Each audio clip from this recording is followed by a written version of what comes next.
இந்த எண்ணம் போல் வாழ்க்கைன்றதுக்கு அர்த்தம் தெரியாம ரொம்ப நாளா யோசிச்சுக்கிட்டே இருப்பேன். நான் வந்து இந்த தனுஷ் ஒரு ஸ்டேஜ்ல பேசுறது, எண்ணம் போல் வாழ்க்கை, எண்ணம் போல் தான் வாழ்க்கை, ஆட்டோ பின்னாடி எல்லாம் நிறைய பார்த்திருப்பேன். இந்த எண்ணம் போல் வாழ்க்கை என்னடா, நம்ம என்ன அவ்வளவு கொடூரமான ஆளா? மித்தவெல்லாம் வந்து ஊழல் பண்ணி சம்பாதிக்கிறவன், ஏமாத்தி சம்பாதிக்கிறவன், காசுக்காக கும்பிட்டு அந்த வேலையை பார்க்குறவன், இவங்க எல்லாம் நல்லா தானே இருக்காங்க, அவனோட கொடூரமா நம்ம யோசிக்கிறோமா?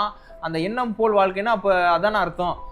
நம்ம எண்ணம் சரியில்லை, அவனோட ரொம்ப மோசமான ஆளாக இருக்கோம், நம்ம அதனால தான் நமக்கு அமையலை அப்படின்ற மாதிரி யோசனை இருக்கும் எனக்கு. அதுக்குண்டான பதிலே கிடைக்காம ரொம்ப யோசிச்சுக்கிட்டே இருந்தேன்.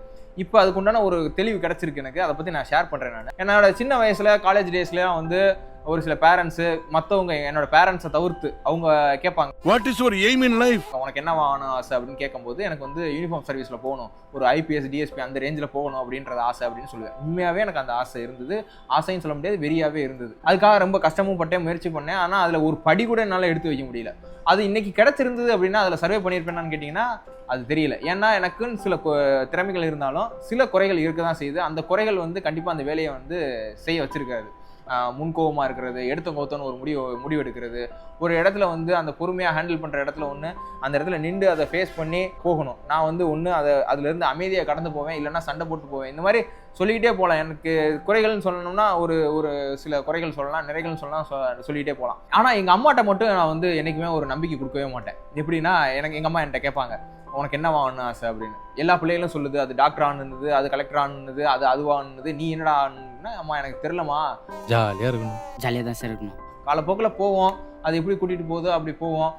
எனக்கு வந்து ஒவ்வொரு உலகம் எல்லா இடத்தையும் சுற்றி பார்க்கணுன்னு ஆசை, நிம்மதியாக இருக்கணும்னு ஆசை அப்படின்றத எங்கள் அம்மாட்ட வந்து மனசு விட்டு சொல்லுவேன். அவங்க வந்து அவங்களுக்கு இருக்கிற புரிதலை வச்சு அவங்க ஆசைப்படுறத வச்சு நீ என்ன அப்படின்ற மாதிரி வழக்கமாக எல்லா அம்மாவும் திட்டுற மாதிரி திட்டாங்க. இன்னைக்கு நான் எப்படி வாழ்கிறேன் அப்படின்னா, ஒரு ஊருக்கும் போகிறேன். ரன்னிங்கிற ஒரு விஷயங்கள் ஸ்டார்ட் பண்ணதுக்கு அப்புறம் சொல்கிறேன், இந்த லாங் டிஸ்டன்ஸ் ரன்னிங்கை சொல்கிறேன். ஒரு ஊருக்கு போகிறேன், ஒரு ஊரில் போய் ரன்னிங் பண்ணுறேன், நிறைய பேரை பார்க்குறேன், புது மனுஷங்களை பழகுறேன். நான் என்னதான் வந்து ஒரு எக்ஸ்ட்ரோவர்ட்டாக இருந்து இன்ட்ரோவர்ட் ஆகி திருப்பி எக்ஸ்ட்ரோவர்ட் ஆனாலும் இந்த இது வந்து கம்ஃபர்டபுளாக இருக்குது எனக்கு. ஒரு ஊருக்கு போகிறது, இன்றைக்கி வந்து தமிழ்நாட்டுக்குள்ளே சுற்றுவேன், அப்புறம் நாளைக்கு இந்தியாவுக்குள்ளே சுற்றுவேன், அப்புறம் நாடாக சுற்றுவேன். எனக்கு அவ்வளோ பிடிச்சி இதை நான் பண்ணுறேன், விரும்பி பண்ணுறேன். நான் இது மூலியமாக வந்து எனக்கு ஒரு பிஸ்னஸாக ஒரு ஸ்டார்ட் அப் கிடச்சிருக்கு. ஸோ இது வந்து எப்படி இருக்குது அப்படின்னா, உள் மனசில் எனக்கு என்ன இருந்திருக்கு, நான் எவ்வளோ ஃப்ரீயாக இருக்கணும்னு ஆசைப்பட்டிருக்கேன், எனக்கு எது வருமோ அதுதான் வந்து எனக்கு இந்த காலமும் சூழ்நிலையும் என் எண்ணத்துக்கு ஏற்ற மாதிரி இது ஒரு வேலையாக எனக்கு உருவாக்கிக்கிட்டு, இதுதான் எண்ணம் போல் வாழ்க்கை அப்படின்றது எனக்கு புரிஞ்சிருக்கு.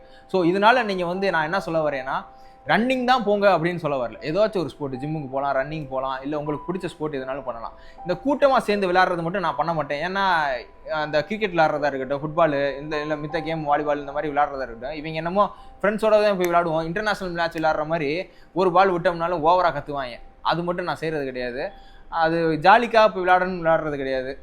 அவங்க வந்து கொஞ்சம் சீரியஸாக எடுத்துக்கிறேன். அது ஒரு பிரச்சனையாகும். நம்ம வாட்டுக்கு நமக்குள்ளே சண்டை, me versus me sport, running பண்ணுறதா இருக்கட்டும், ஜிம்முக்கு போகிறதா இருக்கட்டும், இந்த மாதிரி தனியாக நாமளே பார்த்துக்கிற மாதிரி ஒரு ஸ்போர்ட் நீங்கள் பண்ணீங்க அப்படின்னா இதுதான் லைஃப்னு கிடையாது. அது மூலியமாக உங்களுக்கு லைஃப் என்ன அப்படின்றத ஆரம்பிக்கும். அதுதான் வந்து எண்ணம் போல் வாழ்க்கைக்கு ஒரு அடித்தளமாக இருக்கும்.